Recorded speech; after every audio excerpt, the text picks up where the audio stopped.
ಸ್ನೇಹಿತರೆ, ಸುಸ್ವಾಗತ ನಿಮ್ಮೆಲ್ಲರಿಗೂ ಇನ್ಸ್ಪೈರ್ ಎ ಟು ಝಿ ಚಾನಲ್ಗೆ.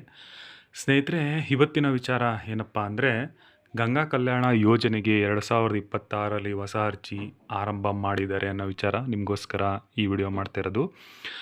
ವಿಷಯ ಇಷ್ಟ ಆಗೋಕ್ಕಿಂತ ಮುಂಚೆ ನೀವೆಲ್ಲರೂ ದಯವಿಟ್ಟು ವಿಷಯ ಪೂರ್ತಿ ನೋಡಿ ಮಾಹಿತಿ ತಿಳ್ಕೊಳ್ಳಿ. ಹಾಗೆಯೇ ಹೊಸ್ದಾಗಿ ಯಾರೆಲ್ಲ ಚಾನಲ್ ನೋಡ್ತಾ ಇದ್ದರೆ ಸಬ್ಸ್ಕ್ರೈಬ್ ಮಾಡಿ, ಸಪೋರ್ಟ್ ಮಾಡಿ ಅಂತ ಕೇಳ್ತಾ ಇದ್ದೀನಿ. ಹೌದು, ನಾವು ಈಗ ಮಾತಾಡ್ತಾ ಇರೋಂಥ ಯೋಜನೆ ಗಂಗಾ ಕಲ್ಯಾಣ ಯೋಜನೆ. ಅದು ಕೃಷಿಗೆ ಮೊದಲನೇದಾಗಿ ಕರ್ನಾಟಕದಲ್ಲಿ ಗ್ರಾಮೀಣ ಪ್ರದೇಶದಲ್ಲಿ ಕೆಲವೊಂದು ಕಡೆ ಮಳೆ ಪ್ರಾಬ್ಲಮ್ ಇದೆ, ಅದೆಲ್ಲದಕ್ಕೂ ಇದೆ ಅಂತ ಒಂದು ಯೋಜನೆ ಮಾಡಿದ್ದಾರೆ. ಅದು ಗಂಗಾ ಕಲ್ಯಾಣ ಯೋಜನೆ. ಗಂಗಾ ಕಲ್ಯಾಣ ಯೋಜನೆ ಅಂದರೆ ನಿಮಗೆ ಗೊತ್ತೇ ಇದೆ, ಒಂದು ಸಬ್ಸಿಡಿ ದರದಲ್ಲಿ ಬೋರ್ವೆಲ್ ಕೊರೆಸೋ ಅಂಥ ಒಂದು ಯೋಜನೆ. ಅದು ತುಂಬ ಪ್ರಾಬ್ಲಮ್ ಇದೆ, ನಡೀತಾ ಇದೆ, ಜಟಾಪಟಿ ನಡೀತಾ ಇದೆ, ಒಪ್ಕೋತೀನಿ ಅದನ್ನು. ಬಟ್ ಅದು ಒಂದು ಏನಂತ ಹೇಳ್ತಾರೆ, ನಿಗಮಗಳಿಂದ ರಿಲೀಸ್ ಆಗುವಂಥ ಒಂದು ಯೋಜನೆ. ಸೊ ಹಾಗಾಗಿ ಈ ವರ್ಷವೂ ಸಹ ಅರ್ಜಿ ಆಹ್ವಾನ ಮಾಡಿದ್ದಾರೆ ಅಂತ ನಿಮಗೆ ತಿಳಿಸೋದಕ್ಕೆ, ಮತ್ತು ಯಾರೆಲ್ಲ ಅಪ್ಲೈ ಮಾಡ್ಬೋದು ಏನು ಅಂತ. ಸಹಾಯಧನದ ವಿವರ ಏನಪ್ಪ ಅಂತ ಅಂದರೆ, ವಿಶೇಷ ಜಿಲ್ಲೆ ಅಂತ ಅಂದರೆ ಕೋಲಾರ, ಚಿಕ್ಕಬಳ್ಳಾಪುರ, ಬೆಂಗಳೂರು ನಗರ, ಗ್ರಾಮಾಂತರ, ತುಮಕೂರು, ರಾಮನಗರ, ಇದನ್ನು ವಿಶೇಷ ಜಿಲ್ಲೆ ಅಂತ ಪರಿಗಣಿಸಿ ಅಲ್ಲಿ ಒಂದು ಅಮೌಂಟನ್ನು ಫಿಕ್ಸ್ ಮಾಡಿದ್ದಾರೆ. ಆ ಅಮೌಂಟು ಮತ್ತು ಬೇರೆ ಜಿಲ್ಲೆಗೆ ಕೊಡುವಂಥ ಅಮೌಂಟು ಬೇರೆ ಬೇರೆ ಇರುತ್ತೆ. ಒಟ್ಟು ಯೋಜನೆಯ ವೆಚ್ಚ ಬಂದು 4,75,000 ಅಂದರೆ ಸರ್ಕಾರದ ಸಹಾಯಧನ ಬಂದು 4,25,000. ಅದರಲ್ಲಿ ರೈತರ ಪಾಲು ಬಂದು 50,000. ಇದು ಈ ಒಂದು ವಿಶೇಷ ಜಿಲ್ಲೆ ಅಂತ ಏನು ಪರಿಗಣಿಸಿದ್ದಾರಲ್ಲ, ಆ ಒಂದು ವಿಶೇಷ ಜಿಲ್ಲೆಗೆ ಈ ಒಂದು ದುಡ್ಡು ಅಥವಾ ಮನಿ, ಈ ಒಂದು ಹಣ ಅನ್ವಯ ಆಗುತ್ತೆ. ಮತ್ತು ಇತರೆ ಜಿಲ್ಲೆಗಳಿಗೆ ಸಾಮಾನ್ಯವಾಗಿ ಒಟ್ಟು ಯೋಜನಾ ವೆಚ್ಚ ಎಷ್ಟು ಕೊಡ್ತಾರೆ ಅಂದರೆ 3,75,000 ಅಂತ ಎಸ್ಟಿಮೇಟ್ ಮಾಡ್ತಾರೆ. ಅದರಲ್ಲಿ ಸರ್ಕಾರದ ವೆಚ್ಚ ಬಂದು 3,25,000. ಹಾಗೆಯೇ ರೈತರ ಪಾಲು ಬಂದು 50,000 ಆಗಿರುತ್ತೆ. ಸೊ ಈ ಒಂದು ಯೋಜನೆ ಈಗ ವಿಶೇಷವಾಗಿ ಬೇರೆ ಬೇರೆ ಜಿಲ್ಲೆಗಳಿಗೆ ಬೇರೆ ಬೇರೆ ಅಷ್ಟು ದುಡ್ಡು ಅನ್ನೋದಿರುತ್ತೆ.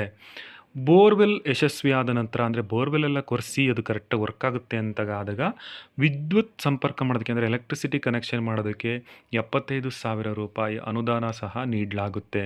ಇದರಿಂದ ರೈತರ ಮೇಲಿನ ಹಣಕಾಸಿನ ಭಾರ ಕಡಿಮೆ ಮಾಡಬೇಕು ಅನ್ನೋ ಒಂದು ಉದ್ದೇಶ ಈಗಿನ ಸರ್ಕಾರ, ಹಿಂದಿನ ಸರ್ಕಾರ ಎಲ್ಲ ಸರ್ಕಾರದಿಂದ ಮಾಡಿರೋಂಥದ್ದು. ಓಕೆನಾ. ಇದಕ್ಕೆ ಯಾರಪ್ಪ ಅರ್ಹರು ಈಗಿನ ಒಂದು ಈಗ ಈ ವರ್ಷಕ್ಕೆ ಅಂತ ಹೇಳಿದ್ರೆ, ಈ ಒಂದು ಯೋಜನೆಗೆ ಬೇಕಾದಂತಹ ಮಾನದಂಡಗಳು ಮುಖ್ಯವಾಗಿ ಆ ಜನಗಳು ಮುಖ್ಯವಾಗಿ ಕರ್ನಾಟಕದ ಕಾಯಂ ನಿವಾಸಿ ಆಗಿರಬೇಕು.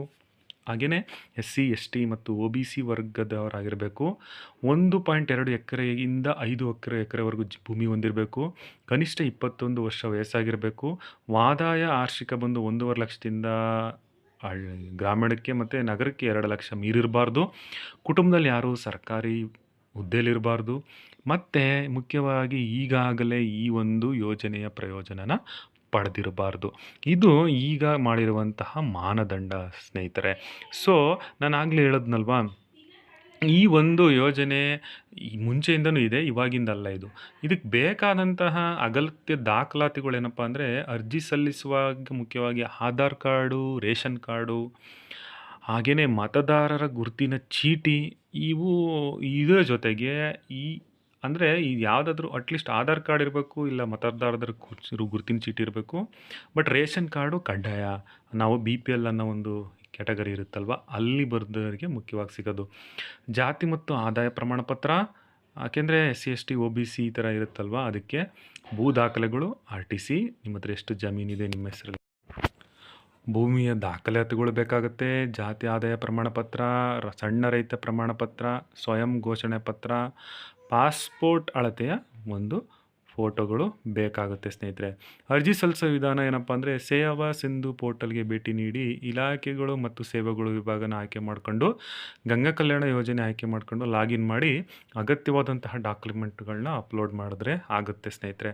ಅಥವಾ ನಿಮ್ಗೆ ಇನ್ನೂ ಪ್ರಾಬ್ಲಮ್ ಆಗ್ತಾಯಿದ್ರೆ ಗ್ರಾಮವನ್ನು ಅಥವಾ ಸೇವಾ ಕೇಂದ್ರ ಅಂತ ಏನಿರುತ್ತಲ್ವ, ಅಲ್ಲಿ ಭೇಟಿ ಮಾಡಿ ಅಲ್ಲೂ ಸಹ ಅರ್ಜಿ ಸಲ್ಲಿಸ್ಬೋದು. ಇನ್ನೂ ವಿಚಾರ ಬೇಕು ಅಂದರೆ ನೀವು ತಮ್ಮ ಜಾತಿ ನಿಗಮಗಳಲ್ಲಿ ಭೇಟಿ ಮಾಡಿ